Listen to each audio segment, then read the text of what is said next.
Hey guys, so today I am filming another video in my declutter series. And this is one that kind of combines two categories that were on their own, not large enough to film separately.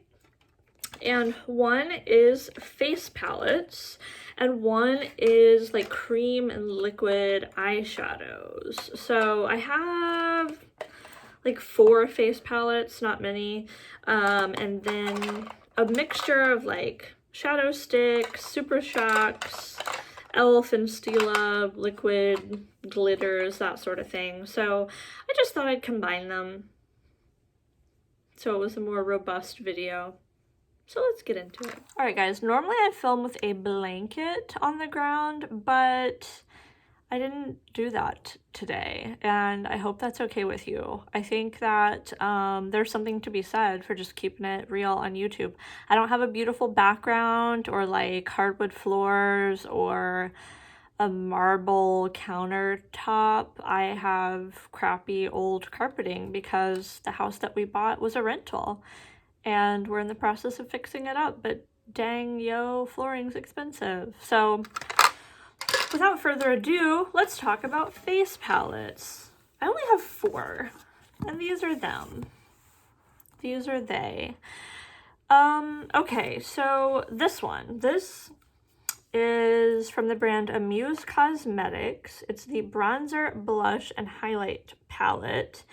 And it does not have, I'm checking, it doesn't have like a number or shade name on it, though I suspect it does in fact have a number. This is one that I got from Shop Miss A, and a lot of times their palettes are just numbered. But it has a highlighter, 2 blushes, and a bronzer. And I don't like this, with the exception of this blush. It's really pretty, it performs pretty well, it's a unique color in my collection. However, as you've already seen from my blush declutter, I have gobs and gobs of blushes. And I'm not reaching for this because I don't like the other products in it. And because it's plastic, there's not an easy way for me to depot that. So I think I'm going to pass this on to someone else. Okay, I have this one too. This is the She Glam Mystic Contouring Palette in the shade 502 Nude. And this is the Shein makeup line. And this actually surprised me. I like this. These 2 shades right here, the Bright Side and Vanilla Bourbon, I really like mixing these and putting them on my under eyes. They don't look incredibly powdery, and they add a ton of coverage. These, I don't really use this one much. It's called Queen of Ice. It's like a really subtle highlighting shade. But all 3 of these kind of bronzer shades I'm able to use. This one is called Tanned Goddess. I really like using this. It's slightly more red tone, so I really like using this as like almost a sunburnt looking. It's like a really nice mix between a tan and a sunburnt looking blush. So I enjoy that one. This one's definitely just more of a neutral. I mean, it's still warm, but compared to these 2, more of a neutral tone bronzer that I just use as a bronzing shade. This one I don't use quite as much, but I can use it in a similar way to this. It's just a little bit deeper, so I have to use lighter hand. So I predominantly use this shade and these 2, but I really like it enough that I would like to keep this, and it was inexpensive. I know people have mixed feelings about Shein because it's very much fast fashion, which, you know, I can't say is a good thing, but I've already bought it, and I like it, and I want to keep it. Okay, this one is like my all-time favorite. I love this. It's the Smashbox Kelly Contour. And you probably can't see it, but I have quite a dip in this shade here. I don't know if they're just labeled on the back like contour, highlight. This one's a really nice setting powder. You have this really cool toned contour shade. You've got a nice matte, warmer tone bronzing shade. This is a nice blush. It has just the slightest sheen to it. And then 2 highlighters. This is a highlighter. This is more of a glowy bronzer. So I'm personally able to use everything in here. Certainly some with a lighter hand than others. I don't contour a ton, but when I do, I would reach for this one. So I love this. Highly, highly recommend this one. And then this is the other one I have. It's from BH Cosmetics, and it's the Bellini Blush Palette. And the packaging is cute. It's got this nice mirror in here, this pretty holographic trim. And I bought this because I was really looking for some more peachy tone blush. And this, you know, that's what this is. These are nice, but they are so pigmented that every time I try to use them, it ends up going way overboard and I look like a nut job. So the only one I really feel confident using is this palest one. And these colors are just too pretty to not be used. So I think it just doesn't fit my preferences. I don't know. I'm curious. What do you guys think? Do you prefer a blush that has less pigment that you have to build up more, or something that's quite pigmented that you have to really kind of be careful with? I definitely prefer the former. So as nice as this is, I know people love the BH blush formulas. I think I'm passing this one on. And so that's it for my face palettes. I'm going to keep 2 and get rid of 2. I feel good about that.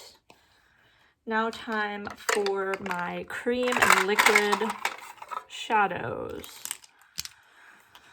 Okay, so I'll start with these 2 here. So this is my only Charlotte Tilbury product. It's the Eyes to Mesmerize like liquid shadow in the shade Marie Antoinette.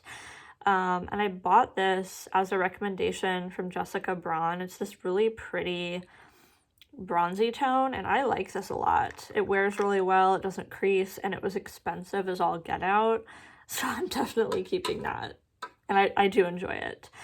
This is the Revlon Color Stay Cream Eyeshadow in the shade Pistachio, and it's a pretty color. It's not as green as I thought it would be, which I actually like. It's more on the silvery bronze side, but it has glitter in it, and I don't like that. I just don't. So I'm going to pass this on, but the formula is nice. It dries down, you know, pretty quickly to a powdery finish. It doesn't crease or transfer, things like that. I have quite hooded eyes, so I really appreciate that about this product. I know people love this. It's been around for a long time, and I would be interested maybe at some point in the future in trying another shade when I don't, maybe when I've worked through some more of these and I'm not on my no-buy, but this particular shade, I think just, I don't like glitter in my eyeshadow, so this is one I'm going to pass on. Speaking of glitter in my eyeshadow, I have these 2 ColourPop Super Shocks. I have an Ultra Glitter and an Ultra Metallic. The Ultra Glitter I'm definitely passing on. It's in the shade Ritz, and I'm not even going to swatch this because I will get glitter everywhere. I don't like this. It came with the That's Taupe palette. Like, this was the kind of duo set that was part of that collection, and so I purchased it without really paying attention to the fact that one was an ultra glitter, but I don't like ultra glitters, so I'm getting rid of that. And this one is the Ultra Metallic in the shade Kush, and it's pretty. I like this one. Yeah, there's no glitter. I like the Super Shock formulas. This is the only Super Shock shadow I have. I'm going to keep this one. Okay, I have a set of 3 Stila glitter. Is it Glitter and Glow? Is that what they are? Yeah, Glitter and Glow. I got these at, I think, TJ Maxx maybe, and I think they're checking to make sure they're not, yeah, they're not dried out. I'm getting rid of all 3 of these, again, because they have glitter in them. Follow the Sun, Burnished Sienna, and Sunset Fire. So there's Follow the Sun. There's Burnished Sienna. and there is Sunset Fire. Really, really pretty shades. If you like these glitter and glows and you know, able to find these, they're pretty. I just don't want glitter on my eyes. And then I have these two e.l.f. Well, glitter, liquid glitter shadows, I guess, same thing, in the shade Flirty Birdie and Little Dipper. And these are supposed to be dupes for the Stila ones. They're obviously a lot less expensive. So that one is Little Dipper, and this one's Flirty Birdie. So Flirty Birdie is chock full of glitter. Chock full. As you can see, that's it there. It gives a really pretty effect. I just don't want glitter on my eyes. This one I am on the fence about. There's no glitter in this one, but it's kind of it's a color I don't typically wear, and I don't realistically see myself reaching for that. I just don't. I think I bought it because I was trying to be different and push myself outside of my comfort zone, but I'm not going to wear that, so I'm going to pass that along. These, I'm going to keep all of these, spoiler alert. I love these. These are the e.l.f. No Budge Shadow Sticks. I have them in 3 different shades. This one's Copper Chic. Oh, I love that color. This one is in Magnetic Pull. And this one is Rose Gold. I highly, highly recommend these. Like, I cannot recommend these enough. They go on so easily. You can just kind of smudge them out with your finger or with a brush. They're wonderful. They don't crease. They last all day. I think they have some that are in matte shades as well. I know with their mint collection they came out with, there were a few that I want to say were matte. But I have these 3 colors. There are more. I'd like to get more, but I need to use these first before I can justify getting more. So, but yeah, they're great. I love them. And that's it. All right, you guys, that was a quick one, but I got rid of 2 face palettes and kept 2. And then I got rid of 7 creamer liquid eyeshadows and kept 5. So I got rid of more things than I kept. Love that for me. And that's it. Yeah, pretty quick video, 13 minutes, but I hope you guys enjoyed it, and I will see you in my next one. Bye.